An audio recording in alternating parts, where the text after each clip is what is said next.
Coming up tonight on MUTV News, the university mourns the loss of a beloved faculty member. And the presidential debates start tonight. Do you know what to look for? All that plus much more. MUTV News Wednesday starts now. Live from Marquette, this is your campus news source, MUTV News.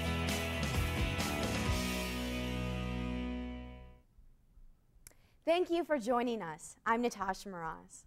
And I'm Corey Childers. In our top story tonight, the Division of Student Affairs and Campus Ministry are holding community support meetings for the Spanish teacher who was killed in Madrid last week. One of the meetings was held today from 4 to 5, and the second will be tonight at 8:30. The meetings are in the Office of International Education Program Center on the 4th floor of Holtusen Hall. Dr. Eufemia Sanchez de la Calle was a 13-year-old professor at Marquette and director of the Madrid Study Abroad program.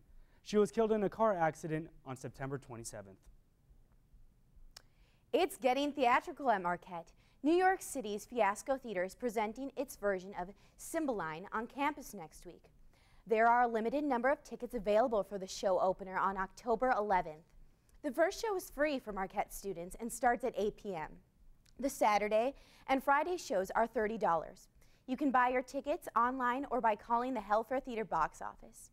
The Fiasco Theater Company produces low-end cost shows around the country and was founded in 2007 by the graduates of Brown University. It's that time of the year again for Campus Ministry Actual Project Homeless Connect. Donations of new socks, gloves, hats, disposable razors, and reading glasses are accepted. The event gives homeless of Milwaukee access to services and resources they may need. This will all take place October 18th at 10 a.m. in the AMU. Donations can be brought to the AMU or Zilber Hall. Volunteer forms are available online. At the beginning of the school year, fines were implemented in the drug and alcohol policy. Students caught with illegal substances around the campus or in the dorms are now expected to pay. The first offense results in a warning. The second offense requires a fine to be paid depending upon the violation. The third offense would be a referral for a prevention or intervention program determined by an administrator. 27 alcohol write-ups were reported just within the first weekend of the semester. As of now, administrators are unable to give a tally of the write-ups. The assistant dean of the students says the number is impossible to count. A shooting lasting 6 hours took place at Oak Ridge on Wednesday. This dispute was between a 25-year-old woman and who police believe to be her 32-year-old boyfriend. The woman was shot in the neck, and fortunately, her injury was not life-threatening. Police say her boyfriend exited the house at 3:25 p.m. with a gunshot wound to the hand and was taken into a local hospital to be treated. The police are not sure how he was injured, but do say he will be taken in for mental health evaluation. Coming up after the break, an enormous pot bust in Chicago leaves local authorities astounded. That and much more, MUTV will be right back.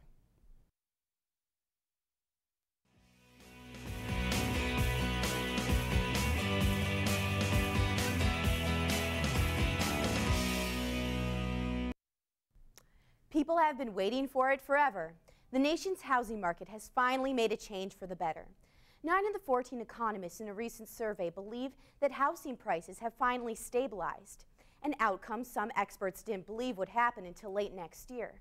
Economists are drawing these conclusions straight from 3 months of increase of the S&P Home Price Index. However, economists still don't believe the housing purchases are ready to be a major player in the nation's economic growth.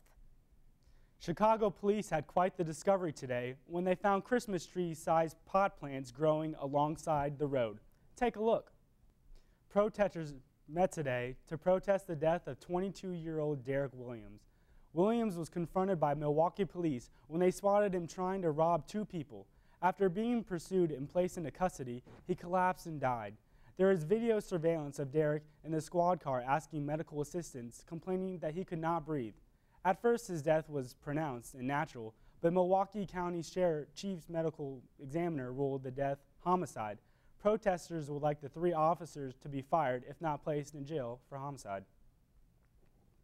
The University of Wisconsin school system is working on fine-tuning their recruitment efforts. At UW-Milwaukee, the focus is shifting to recruiting more international, graduate, and out-of-state students. Freshman enrollment is down 6.7% from last year and down 25% from the peak of the freshman class in 2007. These declines in enrollment will have a significant impact on academic programs in UWM's budget for the next 4 to 5 years. Some of Wisconsin's military and overseas voters may be receiving their ballots a couple of days late. The Government Accountability Board says that about 100 overseas voters were sent their ballots 2 days late, 45 days before election days instead of the required 47. 28 Wisconsin communities missed the deadline. Presidential candidate Mitt Romney has asked the state of Wisconsin to extend the due dates for ballots over the seas. Voters have the full 45 days required by federal law, but the Department of Justice would need to appoint a federal J. Marquette's latest polls for the presidential race show that Barack Obama is leading Mitt Romney by 11 points in Wisconsin, 53 to 42%. The polls were shortly released before the first debate. Democrat Tammy Baldwin slowly loses her lead over Republican Tommy Thompson in the U.S. Senate race. The polls show that Baldwin has a 4-point lead over Thompson, 48 to 44%, compared to September, where Baldwin had a 50 to 41% advantage. The latest poll was taken just before the first debate between the two.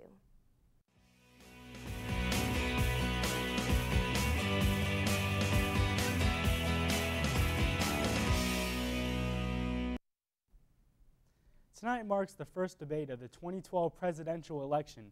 President Barack Obama and Governor Mitt Romney will join together in Denver to fight for the votes of viewers. CNN's Sandra Endo has more on the debate. While watching the debate, here are some of the things to look out for. First, who is fit for the job? Each response should display which candidate has composure to serve the Oval Office. Listen for the candidate that can discuss the touch issues from the foreign policy to the economy. Lastly, notice the comebacks. This debate is going to ride highly on the opponent's rebuttal. This is the first out of the 3 debates for the 2 candidates and will set the stage for the rest of the election. Tune in tonight at 8 p.m. or watch as the debate streams live on YouTube. It's a corny work of art in a field outside of Nashville.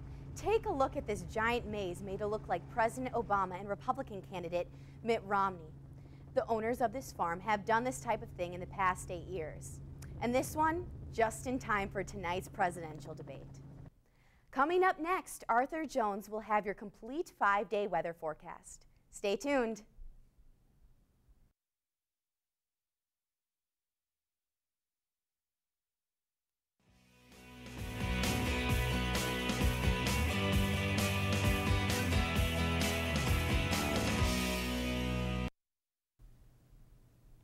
Hi, I'm Al Roker with Hair. No, seriously, my name is Arthur Jones, and this is Arthur's Almanac.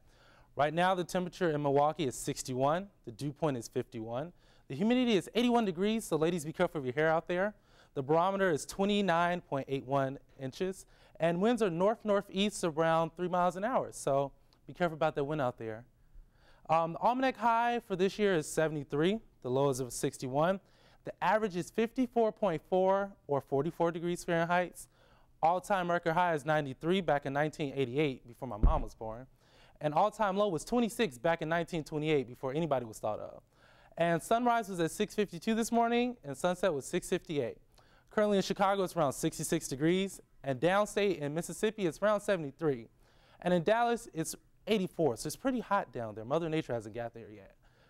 And in the state, Wauwatosa, it's 69, Green Bay, 72, Madison, 67, Milwaukee, 73, and Eau Claire, 74. Tonight, it's a few showers around 65. Winds stay south-southwest around 6 miles an hour. Make sure you bring an umbrella out there, people. And tomorrow, for around 9 a.m. classes, it'll be around 71. Winds are southwest is 18 miles an hour. Put your homework in your book bag, everyone.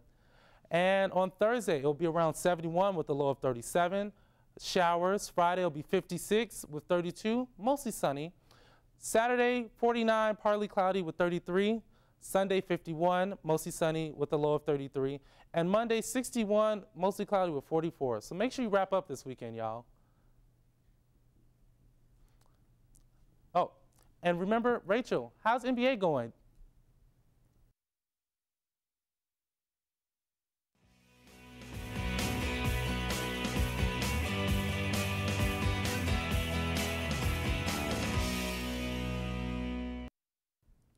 Welcome back to MUTV News. I'm Rachel Landgraf, and our top sports story tonight.